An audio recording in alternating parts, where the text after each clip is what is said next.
Hello everybody, this is Akash Kumar. How are you? So today we are going to learn the traps in the Queen's Gambit. Accepted. So let's start.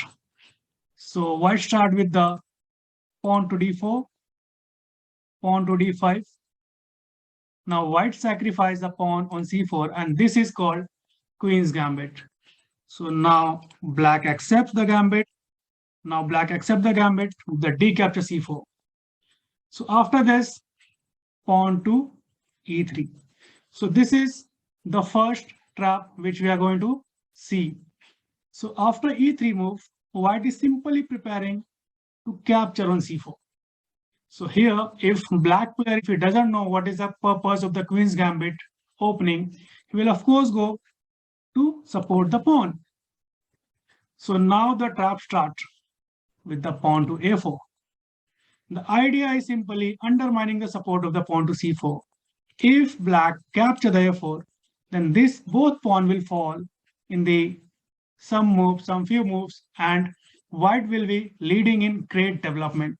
So bishop will be on c4, like bishop capture c4, knight f6, queen capture a4, or rook capture a4.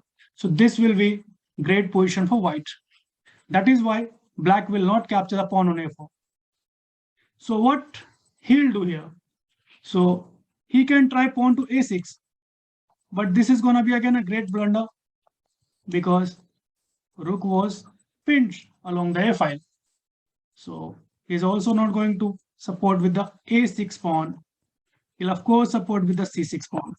So after this, white should capture the pawn very happily. Black will retake, and now queen to f3, boom. So this is the great move which allow white to win the black piece. So this seems that rook is trapped, but black can save his rook with the knight move. Queen capture c6 check, bishop d7. But anyway, this is much and much plus for white. So now this was the first trap. We are done.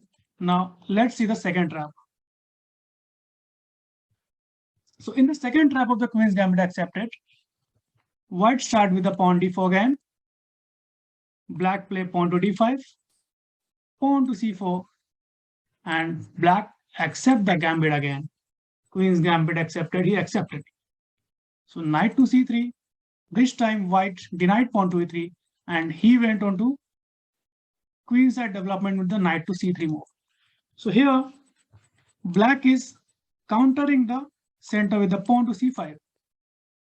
His idea and purpose of this move is simply, if white will take my pawn, I'll capture the queen, and if it takes with the king, his castling will be lost, and if it take with the knight, then knight should go to the first rank of the white, so this is not good.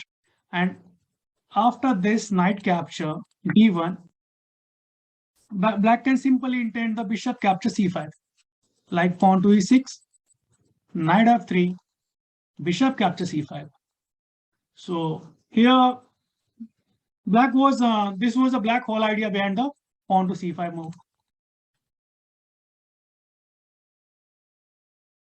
So after pawn to c5, white support the center,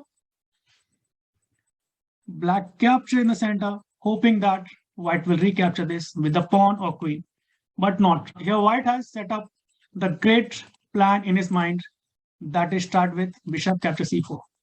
And if black is thinking, I'm piece up now and white blunder the knight, so this is not true, because after bishop capture f7, the great sacrifice, simply decoying the black king from the support. After this, white can simply manage to be a queen up in the whole game. So this was for today, guys. Thank you so much. Bye-bye.